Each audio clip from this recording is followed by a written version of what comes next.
پاکستان کے ساتھ cease fire کی تصدیق کر دی ہے۔ بھارتی سیکرٹری خارجہ وکرم مسری نے کہا کہ دونوں ممالک نے زمینی، فضائی اور بحری حملے نہ کرنے پر اتفاق کیا ہے۔ پاک بھارت جنگ بندی کا آغاز پاکستانی وقت کے مطابق 4:30 بجے ہوا ہے۔ سیز فائر پاکستان اور انڈیا کے DGMOs کے درمیان رابطے کے بعد ممکن ہوا۔ بھارت نے بھی پاکستان کے ساتھ سیز فائر کی تصدیق کر دی ہے۔ بھارتی سیکرٹری خارجہ وکرم نے کہا ہے کہ دونوں ممالک نے زمینی، فضائی اور بحری حملے نہ کرنے پر اتفاق کر لیا ہے۔ پاک بھارت جنگ بندی کا آغاز پاکستانی وقت کے مطابق 4:30 بجے ہوا۔ انہوں نے بہت سلجھے ہوئے انداز میں پہلے بے اعتنائی بھی کی، لیکن پاکستان کے اوپر وہ تبصرہ نیگیٹو بھی کر سکتے تھے، انہوں نے نہیں کیا۔ انہوں نے یہی کہا کہ یہ دونوں ملک آپس میں لڑتے رہتے ہیں، طے کر لیں گے، اور رات انہوں نے پھر امریکہ نے یہ فیصلہ کیا اور انہوں نے اپنے لوگوں کو لگا دیا کہ ہر طرف بات چیت کرو، اس لیے آرمی چیف کو بھی کال گئی۔ یہ یقین دہانیاں کرائی گئی ہوں گی اس میں کہ ایسا کوئی معاملہ نہیں ہوگا جس میں پاکستان کو نقصان ہوگا۔ اور پاکستان کیوں دنیا کے ساتھ اس بنیاد پہ لڑے کہ ہم انڈیا کے ساتھ بات نہیں کرتے؟ انڈیا خود بھاگا ہوا تھا، ہر چیز سے وعدے کر کے چھوڑ کے نکلا ہوا تھا۔ تو ہمارے لیے تو یہ بہت بڑی بلیسنگ بنی ہے اس سینس میں کہ ہم نے فوجی برتری اور اخلاقی برتری ہر طرح سے اس قومی نیشنل ریزالو کو دکھایا ہے۔ ہماری فوج زندہ باد، سارے ہمارے جو بحریہ ہے، فضائیہ ہے، بری فوج ہے، سب کے سب جوان سے لے کے جرنیل تک، ایئر چیف مارشل تک، ایڈمرل تک، کوئی بندہ نہیں، ہمارے وزیر اعظم، ہماری کابینہ، ہماری تمام سیاسی جماعتیں، حکومت میں شامل، اپوزیشن میں شامل، سب کا رویہ ایک تھا، وہ تھا پاکستان، کہ سب سے پہلے پاکستان۔ وہ الحمدللہ ہم نے اچیو بھی کیا ہے۔ میرے خیال میں جہاں دنیا کے ساتھ نئی شروعات ہونی ہے، اس میں پاکستان کے اندر بھی ہمیں داخلی معاملات پہ، سیاسی معاملات پہ نئی شروعات کرنی چاہیے۔ پرائم منسٹر کو اس میں اور قدم بڑھانا چاہیے کہ جو ہو سکتا ہے وہ کریں۔ جو لوگ ہمارے ان کو نہیں چھوڑنا چاہیے جو باہر بیٹھے ہوئے ہمارے خلاف پروپیگنڈے کر رہے ہیں، جو لڑائی دلوانا چاہتے تھے، وہ آج صبح بھی یہی کام کر رہے تھے، وہ تانے دے رہے تھے کہ لڑو نہ جا کے۔ تو لڑنے کی ہم نے تو موقع دیکھا نا، کہ جب ہماری جغرافیائی سرحدوں کی پامالی کی انہوں نے کوشش کی، عالمی دنیا مان گئی کہ ہاں یہ اگریشن کر رہا ہے، تو پھر ہم نے جواب دے کے ان کی اپیل پہ یہ کام کیا ہے۔ بالکل راستہ اسی طرح نکلتا ہے، اللہ کرے گا کہ پاکستان کے لیے کوئی بہتر راستہ بنے گا۔ ہم جس طرح مشکلات میں تھے، کل رات IMF کا جو ہمیں پیکج ملا ہے، جو لون کی وہ ڈسبرسمنٹ ہمارے ساتھ طے ہوئی، پچھلا $7 ارب والے میں بھی دیا اور انوائرمنٹ پہ بھی دیا، تو یہ ساری چیزیں ہمارے لیے اچھی ہیں اور انشاءاللہ بہتر ہوں گی، انشاءاللہ بہترین ہوں گی۔ مزمل، آپ کہیے گا، جس طرح عامر صاحب بھی بات کر رہے تھے، دشمن اپنے زوم میں تھا کہ جیسے چاہیں گے پاکستان کو ٹریٹ کر لیں گے، یہ ان کا خیال تھا، پھر بھی ہم نے بڑی تحمل کا مظاہرہ کیا، بھارت کو سٹیپ بیک کرنا پڑا، یہ ایک بڑی کامیابی ہے۔ دیکھیں، یقیناً اس میں جو الٹیمیٹلی سینس پریویل کی ہے، جو کہ کرنی چاہیے تھی، اس میں کریڈٹ جو ہے وہ عادل الجبیر کو بھی دینا چاہیے۔ میرا خیال ہے کہ سعودی آفیشلز نے سب سے زیادہ پرو ایکٹیو کردار ادا کیا ہے۔ وہ اور بات ہے کہ الٹیمیٹلی ڈونلڈ ٹرمپ صاحب کریڈٹ لے گئے ہیں اس کا، بٹ جو جا کر فزیکلی ان کانٹیکٹ آنا اور یہ ہائی لیول کی میٹنگز کرنا، وہ بھی وار ٹائمز میں، ہندوستان میں بھی، پاکستان کے اندر بھی، دس ہیز پروون کہ جو سعودی میڈیشن ہے وہ بھی خاصی افیکٹو ثابت ہوئی ہے۔ وہ اور بات ہے کہ جو گارنٹر چاہیے ہوتا ہے کسی بھی ملک کو اس طرح کی میڈیشن میں، وہ امریکہ جیسی کوئی گلوبل پار ہی ہو سکتی ہے، اسی لیے ٹویٹ وہاں سے آیا۔ لیکن اس ٹویٹ کو مینوفیکچر کرنے کے لیے اس کے پیچھے جو اقدامات کی ایک لمبی جو ایک ایکسرسائز ہے، وہ سعودیز کی طرف سے بھی کی گئی، تو all the credit to them as well. جہاں تک بات ہے کہ اب وے فارورڈ کیا ہونا چاہیے، تو دیکھیں، جنگ کا جو ایک کائنیٹک رسپانس ہوتا ہے نا، وہ تو ایک ہاف وار ہوتی ہے، باقی کی ہاف وار جو ہے وہ ڈپلومیٹک فرنٹ پہ لڑنی ہوتی ہے۔ جس طرح تاشقند کے اوپر کسی دور میں بھٹو صاحب نے آ کر ایوب پہ کرٹیسزم کیا تھا کہ ہم جو جیتی ہوئی جنگ تھے، جیت گئے تھے، وہ تاشقند میں جا کے ایوب نے سرنڈر کر دی۔ تو بات یہ ہے کہ اب پاکستان نے جو سپیریورٹی اپنی مینٹین کی، جو کائنیٹک آپریشنز کی بات کریں، ملٹری رسپانس کی بات کریں، اس میں کوئی دو رائے نہیں ہے، لیکن اس کو ہمیں ڈپلومیٹیکلی بھی اب کنٹیسٹ کرنا ہے، کیونکہ چاہے وہ انڈس واٹر ٹریٹی کا اگریمنٹ ہو، یا وہ آرٹیکل 370 ہو، یا LOC کے اسکرمشز ہوں، یا پھر جو اتنا ہارڈ بارڈر آپ نے کریٹ کیا کہ 2 دن کی ڈیڈ لائن دے کے پاکستانی سیولینز کو جو علاج کروانے کی غرض سے وہاں گئے ہوئے تھے، ان کو آپ نے ڈیپورٹ کر دیا۔ اس سب کو ٹیبل پر اب لے کے آنا has to be the objective. وہ 65 وار جب ختم ہوئی تو ایوب صاحب کا ایک سٹیٹمنٹ تھا کہ فائر بندی ہو گئی ہے، جنگ بندی نہیں ہوئی۔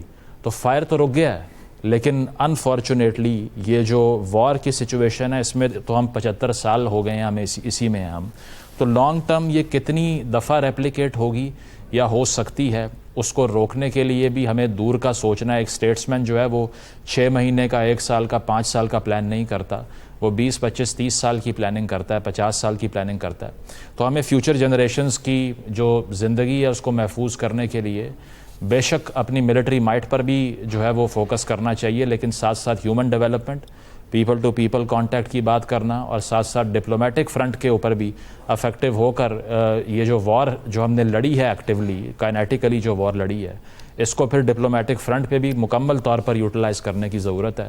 اور اس میں میرا خیال ہے کہ یہ جو ٹاکس جو جے ڈی وینس کی طرف سے بھی کہا گیا اور ٹرمپ کی طرف سے بھی کہا گیا کہ اب نیوٹرل پلیٹ فارمز پر ہوں گی، اس کے اوپر پاکستان کو اب انشور کرنا ہے کہ ہم کہیں سے بھی کوئی بھی ریٹریٹ نہ کریں اپنے سٹانس سے، اور اس کو مکمل طور پر کنٹیسٹ کریں، آگے لے کر جائیں۔ جس طرح کسی دور میں ہمیں یاد ہے کہ لاہور اگریمنٹ ہوا تھا جب واجپئی صاحب یہاں پر آئے تھے، تو اس میں خاصی کنسیشنز پاکستان کے حوالے سے نیگوشیٹ کی جا رہی تھیں۔ تو اب بھی یہی ہے کہ جو میکسیمم اس سے ہم یوٹیلائز کر سکتے ہیں، گین کر سکتے ہیں، اس کو ہم زیرو سم گیم نہ بنائیں، اس کو ہم ایک پازیٹیو گین کی گیم بنائیں پاکستان۔ اور اب یہاں پر ہمیں ملٹری فرنٹ کے اوپر جو وکٹری ملی ہے اس کو پولیٹیکل فرنٹ کے اوپر بھی ہم نے ٹرانسلیٹ کرنا ہے، دیٹس دا چیلنج۔ صحیح۔ شہباز رانا صاحب، کشمیر کا محاذ ہو، چاہے 1947-48 میں 65 کی بات ہو، مزمل صاحب نے بات کی تاشقند معاہدے کے حوالے سے بھی، شملہ معاہدہ ہو، اعلان لاہور ہو، انڈس واٹر ٹریٹی ہو، یہ جو 6 اور 7 مئی کی شب کیا گیا ہے، تمام تر معاملات جو ہیں اگر ہم دیکھتے ہیں اگریسونیس اور ان کو توڑنا، یہ جو معاہدے ہیں ان کی خلاف ورزی کرنا، عالمی قوانین کی خلاف ورزی کرنا، تو ہمیشہ بھارت کی طرف سے ہوا ہے۔ ہم کیسے انشور کریں کہ اب جو بات چیت ہوگی وہ بڑی لانگ ٹرم چلے گی اور بھارت اس کو وائلیٹ نہیں کرے گا؟ دیکھیں، 2-3 چیزیں بڑی خوبصورت کہی ہیں کہ مزمل صاحب نے اور پھر عامر الیاس رانا صاحب نے، اسی میں آپ کے سوال کا جواب بھی ہے۔ پہلی بات یہ ہے کہ ہم نے ٹھیک ہے ایک وار کے فرنٹ کے اوپر تو ہم نے اچیومنٹ جو لینی تھی اللہ کی مدد سے ہم نے لے لی، ہماری فورسز کی قربانی بھی اس کے اندر شامل ہے۔ اس کے بعد جو ڈپلومیٹک فرنٹ ہے اس کے اوپر پاکستان کتنا اسٹرانگ ہوتا ہے، یہ بہت ہی ایک اہم چیز ہے جس پہ غور کرنے کی ضرورت ہے۔ اور جو ہم نے بات کرنا چھوڑ دی تھی یونائٹڈ نیشن سیکورٹی کونسل کی ریزولوشنز کی، اور جو ایک انٹرنیشنل جو چیز تھی جس کو بائی لیٹرل کر دیا گیا تھا، جو پاکستان اور بھارت کا ایک معاہدہ ہوا تھا، وہ انٹرنیشنلزم جب تک اس کے اندر نہیں آئے گی کشمیر کے ایشو کے اوپر، یہ مسئلہ حل نہیں ہوگا۔ اب ہمیں تھرڈ پارٹی کو بیچ میں رکھنا پڑے گا۔ بھارت پہلے آپ کو کہتا ہے کہ آؤ بیٹھو میرے ساتھ میز پہ بات کرو، جب ہم اس کے ساتھ بات کرنا شروع کرتے ہیں کہتے ہیں آپ تو اس قابل ہی نہیں، ہم آپ سے بات ہی نہیں کرنی۔ تو پاکستان اور بھارت کے درمیان اب جو معاملہ تھا وہ شاید بائی لیٹرل پلیٹ فارم کے اوپر حل نہیں ہوگی، یہ چیز وقت نے ثابت کی ہے۔ بھارت کے اندر جو ایک ایروگینس آتی ہے نا، وہ اس کو مروا دیتی ہے۔ ایگزیکٹلی یہی چیز اب یہ انہوں نے پاکستان کے ساتھ کرنے کی کوشش کی اور اس میں کامیاب نہیں ہوئے۔ ڈپلومیٹکلی جو ہم نے اچیومنٹس اپنے وار فرنٹ کے اوپر حاصل کی، اس کو ڈپلومیٹکلی اسٹرینگتھن کرنا ہے، اس کو اسٹرینگتھن کر کے آگے لے کر چلنا ہے۔ اور جو عامر الیاس رانا صاحب نے بات کی ہے، ہمارا جو اندرونی محاذ ہے جس میں ہماری سیاست ہے، یہاں پہ بھی ایک نئے آغاز کی ضرورت ہے۔ یہ ایک بڑا ہی ریئر ہوتا ہے قوموں کی زندگی میں کہ اس طرح کے مواقع آتے ہیں جب despite deep divisions in the society کہ پوری قوم اکٹھی ہوتی ہے اور ایک زبان میں بات کرتی ہے۔ لاسٹ ٹائم یہ موقع ہمیں 1998 میں ملا تھا، اس کے بعد یہ 27 سال بعد موقع ہمیں ملا ہے۔ خدارا اس کو اب ضائع مت کیجیے گا۔ جو آپ کی اسٹرینتھ آپ نے اچیو کر لی ہے اس کو کنسولیڈیٹ کریں، اور اسی صورت میں ممکن ہے کہ جو اب ہمارے سیاسی جو ہماری نفرتیں ہیں، جو ہماری تفریقیں ہیں، اس کو ختم کیا جائے۔ جہاں پہ جو معاملات کورٹ کی حد تک ہے وہ کورٹ کو میرٹ کے اوپر ڈیسائیڈ کرنے دیں، اور جو سیاسی چیزیں ہوئی ہیں اس کو غلط ہوئی ہیں اس کو ریورس کریں۔ پاکستان ڈومیسٹکلی اسٹرانگ ہوگا، اس کی اکانومی بھی اسٹرانگ ہوگی۔ جب اکانومی اسٹرانگ ہوگی، آج ہم بات یہ کر رہے تھے تھرو آؤٹ دس کرائسس کہ ہم شارٹ ٹرم میں تو انڈیا کو بالکل ہم اس کو ہینڈل کر لیں گے، لانگ ٹرم میں نہیں کریں گے، نہیں کر سکتے کیونکہ ہماری اکنامک اسٹرینتھ نہیں ہے۔ تو جب یہ ہماری اکانومی اسٹرانگ ہوگی تو ہم لانگ ٹرم میں بھی انڈیا کو ٹیک آن کر سکیں گے۔ ہم ٹیک آن نہیں کرنا چاہیں گے لیکن ہماری تیاری تو ضرور ہوگی اس کو لانگ ٹرم میں اس کو ڈیل کرنے کی۔ تو بالکل ہمیں انڈیا کے اوپر کسی طریقے سے بھی ریلائی نہیں کرنا، اس پہ بھروسہ نہیں کرنا، اپنی تیاری جاری رکھنی ہے۔ اور جو ہماری فالٹ لائنز ہیں، چاہے وہ بلوچستان میں ہے، چاہے وہ خیبر پختونخوا میں ہے، چاہے وہ پارلیمنٹ کے اندر ہے، چاہے وہ حکومت کے اندر ہے یا ڈپلومیٹک فرنٹس کے اوپر ہے، اس کو بند کرنا ہے، اس کو کور کرنا ہے، اور ایز اے نیشن جو آج ہم نے اچیو کیا اس کو ضائع نہیں ہونے دینا۔ یاد رکھیے 27 سال بعد یہ موقع ہے۔ بالکل صحیح بات کی ہے، 27 سال بعد یہ موقع ہے۔ عامر الیاس رانا صاحب آپ کہیے گا،